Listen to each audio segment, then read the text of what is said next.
Going live! Are you ready to rumble?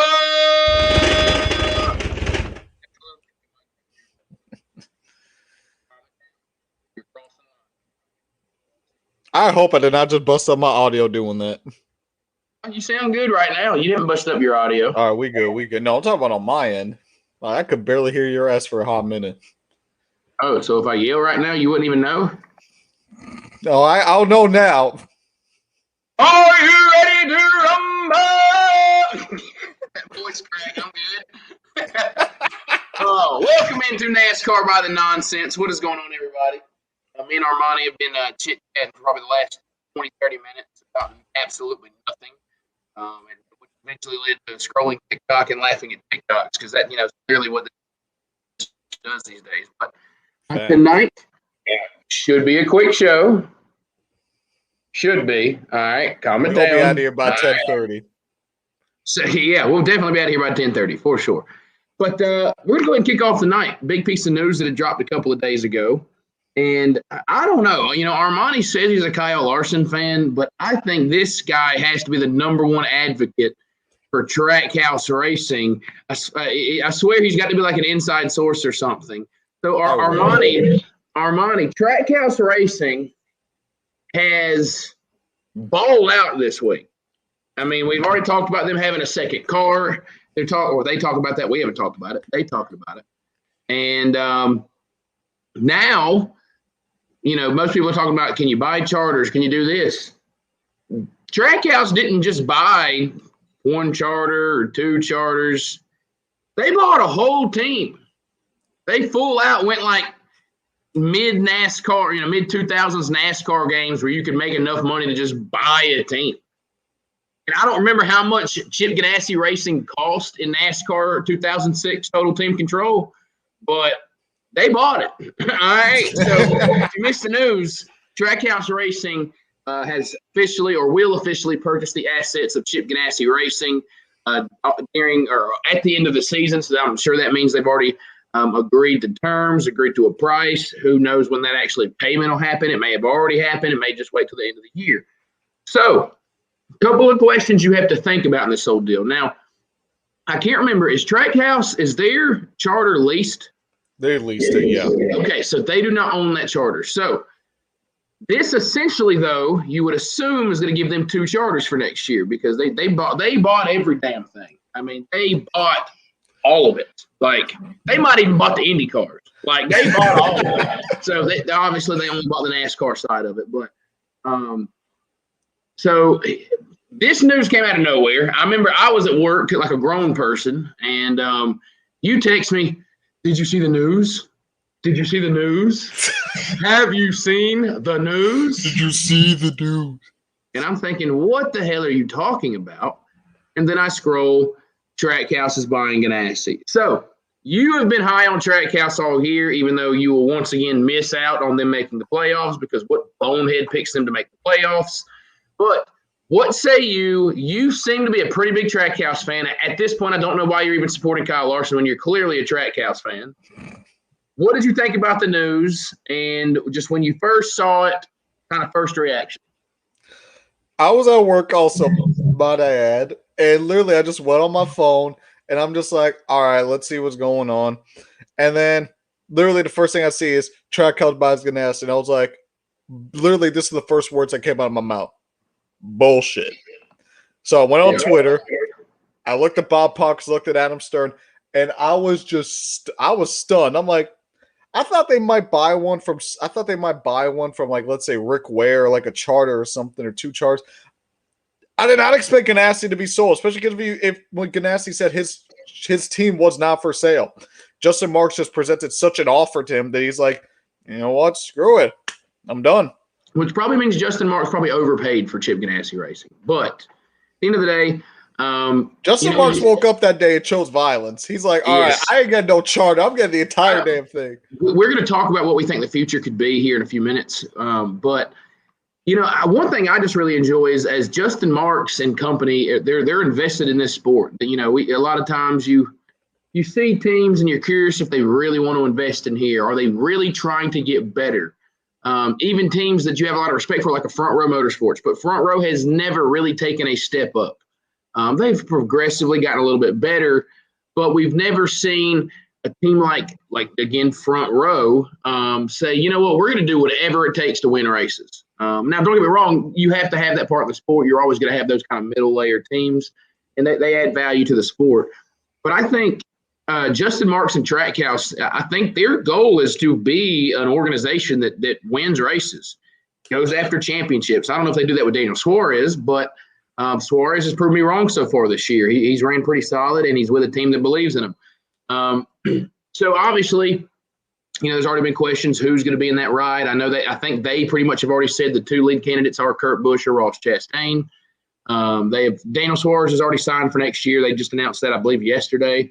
They really like Suarez and what he's bringing to the table. So good for Suarez, good for them. So the first question, as we slowly kind of dive into what we think their future could look like, is who do you think will be in that second car next year? Will it be Ross? Will it be Kurt? I know I did see one thing to throw in there is if Dr. Pepper stays with 2311, apparently Dr. Pepper and Monster are fairly rivals. You normally don't see companies like that intermingle on the same organization, so keep that in mind. That would make you lean a certain direction. But what say you? Who do you think they pick? Who do you think they should pick? You mentioned about the Monster. They might find a way to get around that just because it's an energy drink versus a soft drink. So they might try to find something around that. Especially, so I think Kurt Busch still has a very good shot of going to 2311, which would leave it with Ross Chastain staying at track. Well, staying, moving, whatever term you want to use, I think he's going to get that second car. I mean, like I said, I think Kurt Busch, he still goes to 2311. Who they should put there? I mean, you want to say Kurt Busch, but then again, you pretty much say Kurt Busch with any damn team you name. You name Hendrick, you say Kurt Busch. You name Front Row, Kurt Busch. Hell, you name Mercedes, AMG, and Formula One. Put Kurt Busch in the car. So, but I don't know. I think it's going to be Chastain. Who you should put? I don't see why he wouldn't go with Chastain. He knows Ganassi, really knows the Ganassi system a lot more than Kurt Busch did. Kurt Busch came in 2019. Ganassi picked up Chastain in 2018, so Chastain knows the system. So that little more, I guess, Ganassi experience might help Trackhouse a little bit more. Plus, I think Kurt Busch, I don't know. I don't know if he'd really want to be with a developmental team. I mean, I guess he's going to go to 2311, but at least at 2311, he'll be with his brother. Trackhouse, they feel a little more stable, but I just see Chastain getting that second seat.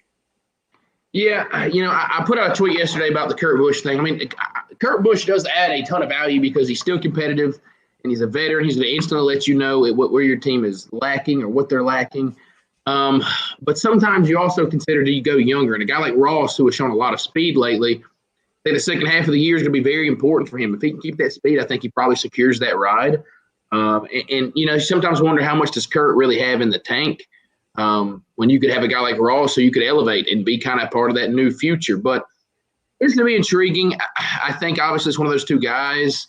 I'm gonna say Kurt Busch ends up landing there if the Monster and Dr. Pepper thing really becomes an issue. But just you don't know Justin Marks' relationship with Ross Chastain. If Chip made the decision, he probably would go with Ross. But this isn't Chip Ganassi's decision anymore. So it'll be really intriguing. Sponsorship always plays a role in what happens next and what goes on. Who they should probably put, I'll say Chastain. Who I think goes there is probably Kurt. But you never know. Ryan Newman could be somewhere that goes somewhere. Again, even though I highly doubt it, anytime there's a new Chevrolet team, Noah Gragson. Even though, again, Noah would tend – I think Noah needs to go back to Xfinity for another year or two. He's really got to progress. It's another topic for another day, and that's also the kind of the Hendrick fold. So JTG would make a little more sense than necessarily the Richard. I'm assuming does the Richard Childress Alliance still even happen anymore? He told, they said that he's going to talk with RCR to see how it's going to go because Ganassi had an alliance with Hendrick. So I mean, now what do you do? Here's what you got to remember: the engines are all the same now. They're all running ECR engines, so that may make things easier, but chassis wise, I think the chassis they still are going to be able to build even with the next gen car. I'm assuming, I don't know those details. Body's not really going to matter as much, so it's not like you're going to have any more aero than anybody else. I'm sure there's things they can tweak and they'll learn to get around certain things. But that's going to be really intriguing to see how that works because the next gen car is supposed to level the playing field anyways.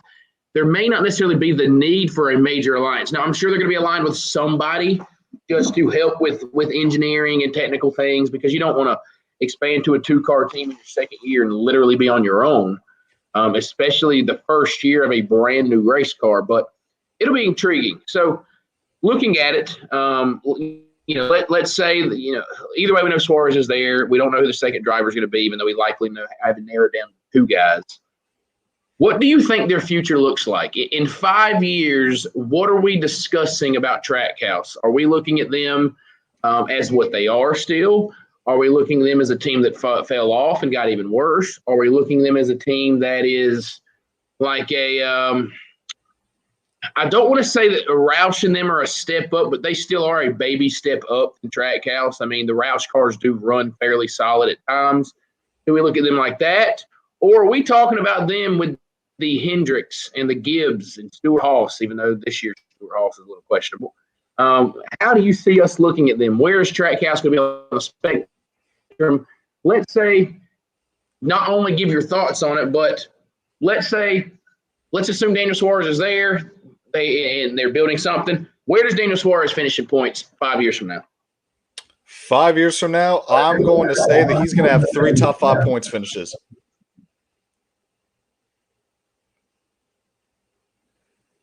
Hey. Who thought that Trackhouse was going to do this well this year? Well, besides me, no one. Now, mind you, Trackhouse has looked better than they've actually ran.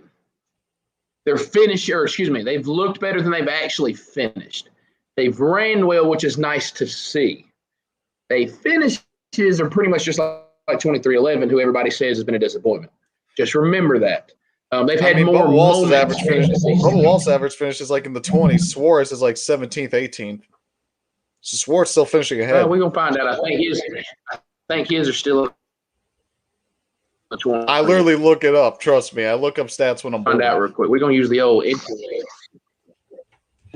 Well, then again, I haven't looked. Okay, you look up stats when you board all you want to there, homeboy. It's 18.1. I will give you. It's an 18.1. I will give you that. And he's had 3 top 10s this year. And he should have more. So I will give you that. Now, I think that's a lot of that has really been the last month and a half, because prior to that, they were running fairly even. Because me and you had a discussion about it. And remember, we were talking about the same thing pretty much right. And actually, Bubba at that point was higher in points than Suarez. They both, I think Suarez had 1 top 10, and obviously Bubba had none to that point. So they were fairly close. They've been able to separate lately. But so you say 3 top 5 points finishes. I think that's absurd. I've got to see it before I can call something like that. I think we look at them like an RCR, where they have moments where they're good, maybe slightly better than where RCR is at right now. Maybe they have a win or 2 under their belt. I've got to see that of Suarez before I can think he's going to go out and win races. Oh, you're going to see it this year? Well, clearly we're not, because we've got 7-8 races left into the playoffs, and he still hasn't won. But so is Kevin Harvick. He got many wins this year as Kevin Harvick. So, I mean. Facts. He's got many wins as Quinn Half. He's got many wins as our points leader. That is very, very true. But, me and you look at them completely differently. I think they're a team that's going to still be learning. We've seen the same teams dominate for really the last decade since Stewart-Haas was the last new team that stepped up that could challenge the big guys. Of Penske, Hendrick, and Gibbs, it was Stewart-Haas. And Stewart-Haas still has up and down years. But generally, Kevin Harvick is going to put on a show and compete with anybody. It's really been since then, since that 2010, 2011, because remember 2009, they had really good moments, but they weren't competing for the championship. It's been a 10 or 11 years since we've seen a new organization rise to join those ranks. You could argue Furniture Row, and that is technically true, but we all know the Furniture Row and the Gibbs Alliance. We all understood what happened there. A true blue organization that's got multiple cars. When is the last time we have seen one since Stewart-Haas be able to go up and just automatically compete with the big guys? And that'll be something that you just have to see. It's as Ric Flair would say, to be the man, you've got to beat the man. I find it hard to think 5 years from now that they're going to do it. But we don't know what the sport's even going to look like. We can be all electric 5 years from now. We have no freaking clue. So, we definitely look at things a little bit differently. And, of course, we said this is going to be a short show. We're 15 minutes in. We're still on the first topic of the night. But with that, we will move to the second topic. Obviously, me and you both, we both wish for the best of luck of Trackhouse. You want new teams to want to be here, to want to expand and to find success, because that's how they have long-term success and long-term growth. So for all means, I hope Trackhouse becomes a 4-car team down the road and all 4 of them are in the playoffs. So good luck to them. I doubt Daniel Suarez will be the guy that gets them to the promised land. But he will. He will. Where's the Iron Fitness shirt? Well, next topic That's in the laundry. So apparently, I didn't realize. So I think the Cup Series has ran at Road America before. Last time was 1956. Right. It's just been a long, long time. So, me and you both like road course racing. You probably even more than I do. I know you also really like technical road courses, true blue road courses. Oh, yeah. We're going to one of the truest and bluest you're going to go to on the scale first time, 50, 60 years. I think it's just Xfinity and Cup this weekend, correct? The trucks don't run there. I think so. I think the trucks are off. So, what say you? What are you feeling? What are you excited about? What do you think kind of race we're going to get? I'm going to tell you one thing I'm excited about, one thing I'm not excited about. I'm excited to see all these drivers try to go into turn 3, narrow-ass corner, hard braking zone, and just try to figure that out. What I'm not excited for is those damn caution laps. Those caution laps are going to be like 10 minutes long per lap because the track is almost 4 miles long. They need, I was telling somebody the other day, they need to have at most, they probably should be able to get everything done within 1 pace lap. They should be able to get everything done within 1 pace lap. At most 2 pace laps. I think I heard this from somebody. They said it's going to take like 6.5 minutes per pace lap. They need to, I think Freddie Kraft or Brett Griffin had mentioned this, they need to eventually come up with like a halfway mark where they could cut off the field and cut off half the track until it makes it quicker under caution, like on the final pace lap. Under your original pace laps, you run the 1 or 2 pace laps so the field knows what the hell's going on. Even though at this point they've had practice, they've had qualifying, they know the freaking racetrack. But you want to see all the fans to see the parade laps to build up the excitement. But then after that, come up with an access road, a cutoff road where they can squeak the field through there. We don't have reasons to spend 15 minutes under caution. But I'm sure it's going to happen at least one time on Sunday where we are literally standing at the TV going, have we literally been under caution for an entire SpongeBob episode? It has been 23 minutes since we have had green flag racing, and they have ran 3 pace laps. Yep. What the hell are we doing? So I agree. That's the one thing I'm not looking forward to. But I really hope these drivers are challenged. I hate they have to have practice and qualifying. Obviously, I get why you have to. You can't just send these guys out here just winging it. I mean, they did that with the Daytona road course. Yeah, but the Daytona road course is nowhere near as technical as this place is. I used to love running this place on the video games. Every now and then I put it on easy mode and see if I could lap the field within like 10 laps. Just fun as shit. I actually think I can remember this in my mind. I know you got the big uphill, then you got a sharp right-hander. You go into another sharp right-hander. Then you get into probably the fastest point of the track outside of the front stretch. Then you go into that hard left-hand turn.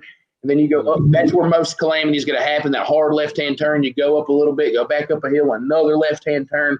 Then you go through this really weird, it's probably the most awkward corner on the track where it's like a 45-degree right. And you just kind of have to get off the throttle, carry the car through there, let it float, go on. Then you got another hard left-hand turn. I remember because I've made so many laps around there just on the video games. Then that's when you get into the what do you call it? Like Watkins Glen has right out of the S. The long – what's the term for that? I can't think of it. I can't think of it. Chicane? No, it's after the chicane. What they call it's like a wide sweeping carousel. Yeah, carousel. The carousel is the chicane, I think, but we'll call it the carousel, I think, where it's just you're sitting there and you're just kind of floating. No, it's the carousel. Yeah, it's the carousel. You're floating the car through the right hand right there, and then you get out. Then you get another huge speed zone. Then you got to back her down, by God. You got to get her with that right. You come back up the hill. You float back left. Then you got the last corner where Jeremy Clements and Matt Tiff spun out that one time about to go up the hill. So, yeah, it's a badass racetrack, longest racetrack. What is it, like 4 miles? And that's your Road America Trap Guide on NASCAR by the Nonsense. Next time we'll just walk the track. We'll go up to Wisconsin and just walk the whole damn thing. That'll be the whole show. We're gonna walk the whole damn thing. We'll see you in an hour and a half. Just walk. Exactly. We're just gonna walk the whole damn track in an hour. But yeah, I think it's gonna be really, really cool. I think you're gonna see the same kind of favorites up there. Larson's gonna be fast. Elliott will be fast. Truex, maybe Buescher, Hamlin mingle in. But I would really like to see a road ringer kind of, they're not road ringers, but I'd like to see a guy like a Michael McDowell, which is at this point, Michael McDowell is one of the most overrated road course drivers in NASCAR. Come out and just put on a really, really good show. But I'm intrigued. I know you're a big time road course guy. What do you expect? Do you think we're gonna get a wild show, or do you think it's gonna be pretty tame? I think it's gonna be kind of tame, honestly. These drivers, they know what they're doing. If we get like a last lap call, this is what it pretty much feels like with most road courses. It's gonna be fairly tame until you get a late caution, and then everyone just tries to kill each other going for the win. I just really hope we get one of those classic NASCAR road course finishes where either we have a restart late with like 4 or 5 to go, or you have 2 cars that have kind of been evenly matched, and second place is just a little bit better than first, and they're waiting for a mistake to happen, and they're catching, and they have a shot. Nothing will ever be Watkins Glen 2011 again. That was the greatest finish in NASCAR road racing history, when there's oil all over the freaking racetrack because NASCAR is trying to get a good finish, and Keselowski and Busch and Ambrose, that'll never. That's either 2011 or 2012. That's 2012. That was awesome. That will always. I might go back and rewatch that after the show. But I think it'll probably be tame. I'm hoping for some excitement. Remember, stage 2 at Sonoma was pretty wild. I hope we can at least get a handful of laps like that where it's just kind of wild and guys are taking risks. They're diving into the corner. They're going for it. So I'm really hoping for that.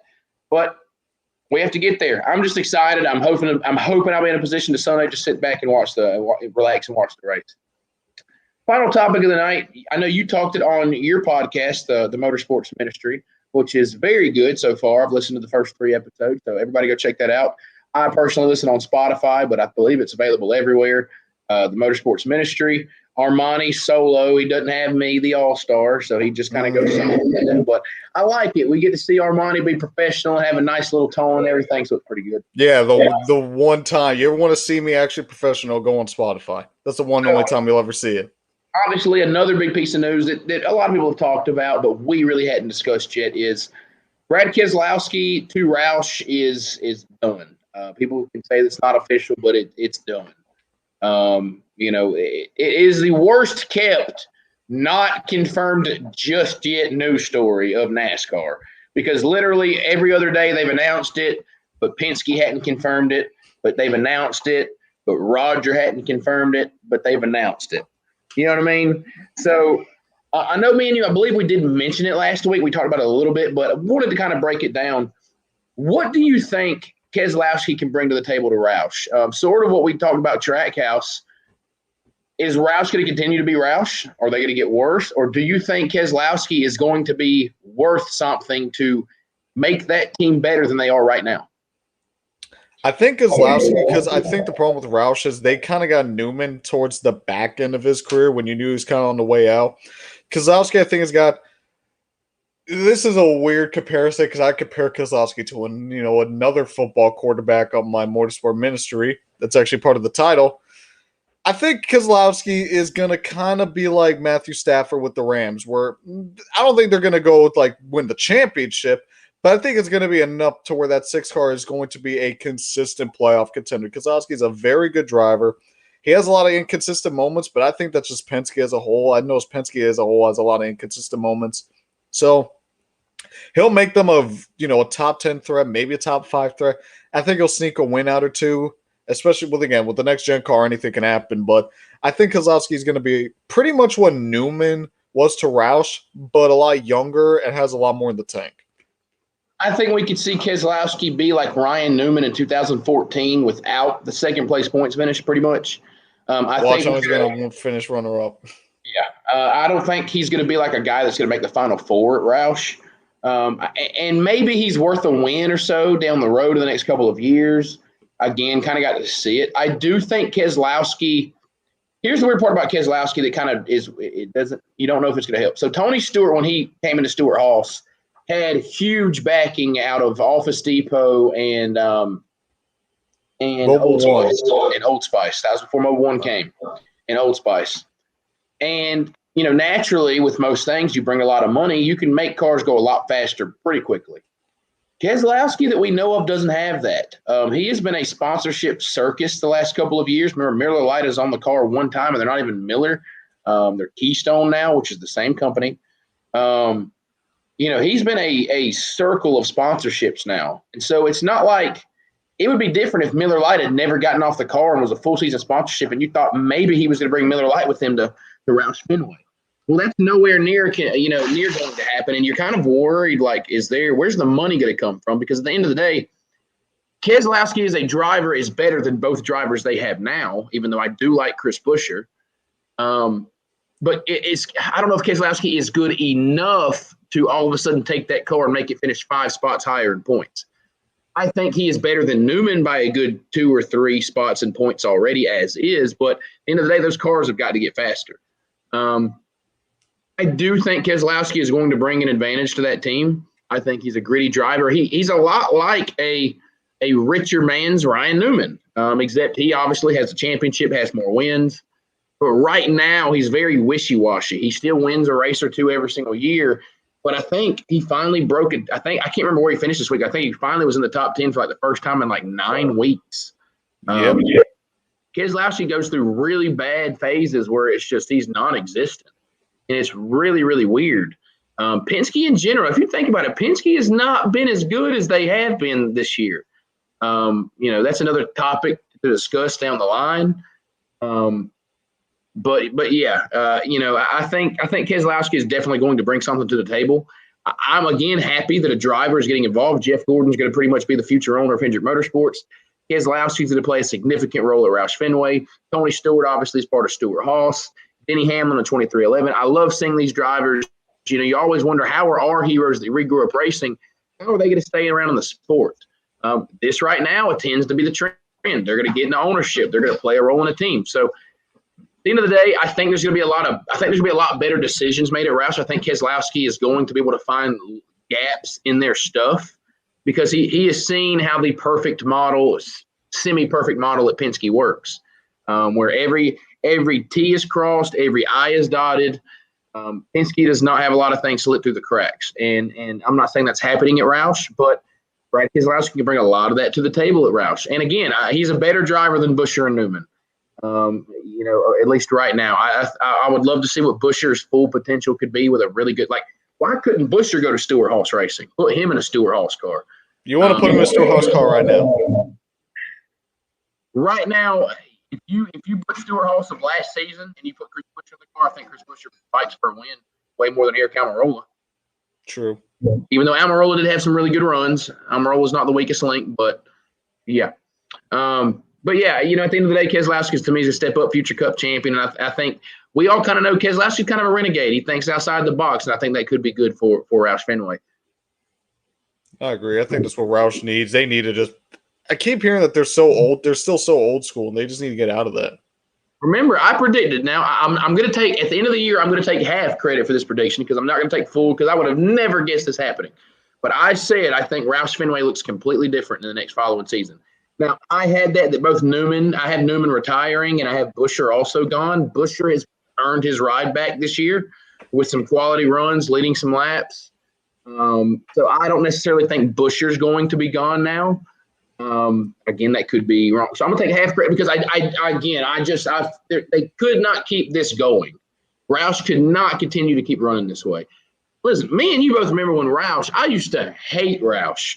They had 5 cars and every single one of them were fast.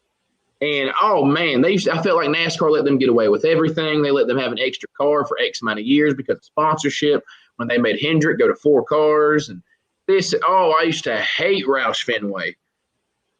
Well, turns out Hendrick and them big boys won after all. So it'll be interesting to see what Keselowski can bring. But other than that, anything else you want to add to that? We didn't make our race picks. We did not make our race picks. Hell, I haven't even thought about it, to be honest. I'll let you go first. Do you have an idea who you want? I got a wild card race pick. I haven't had one of those in a while. Yo, No way picking Josh Bilicki to win if he's even in the race. who you picking? I'm going with a driver with a lot of Road America experience, and he's actually entered in one of the Trans Am races. Probably the sneakiest, most underrated road racer, especially when he was in Xfinity. Christopher Bell wins at Road America. Okay, I got you. I am gonna also. Let's be honest. Larson's probably gonna win the fucking race, but I do want to kind of go outside of the. I do want to go outside of the box. I got Martin Truex Jr. I think that team has been very, very quiet. This just feels like a Martin Truex Jr. kind of style race. A classic road course, really technical. Truex has really grown as a road course driver the last handful of years. So I'm going to say Truex somehow takes advantage of the Hendrick boys, even though it's probably going to be Elliott and Larson up front, really battling hard. Byron's ran really well on road courses recently. Bowman, even though, but I don't get out, it's Bowman. The fourth best Hendrick car just always finds a way to sneakily win a race. Just go out and win a race. I think someone said that he's like the luckiest guy in NASCAR. He's a Justin Haley of the Cup Series. Thank you. So, thank you for saying that. And thank you. He's earned maybe one of his 4 wins. 5 went 2. Okay, I'll give him 2 out of his 5. And now, again, I'm not going to show. That's not like a slap in the face to Bowman. It's just some guys have luck. Some guys don't. Right now, he has luck. So I do know next week, not sure if we're going to have a show. I know I will, for a fact, not be here because I will be at Cherokee Speedway rubbing elbows with Kyle Larson and the Lucas. I hope he roast your ass. The Lucas Dirt Late Model boys. They roll to town at Cherokee Speedway next week for the Grassy Smith Memorial. Going to be a massive night. Dude, we dropped the Kyle Larson news. I got to make a little picture and all that kind of stuff. Over 70,000 people have been reached by that post. Like over 640 people have shared it. I don't know how many people have solely said they're coming to the race because Kyle Larson is in town. It is on a Thursday night. I've already made sure I got a 3-day weekend. I'm taking that Friday off. But it's going to be wild. I've never seen Kyle run on dirt. This is obviously going to be the biggest thing I've ever been a part of on dirt. So it's going to be pretty badass. So with that being said, y'all check out the Motorsports Ministry with Armany. He's doing a great job. And with that said, I will see you in 2 weeks. I'm sure Armany will keep everyone posted if there ends up being an episode next week. Maybe he'll bring on a special guest. Maybe he just also happens to be busy on a Thursday next week. We have no clue. So other than that, we'll see you next time. Appreciate y'all listening.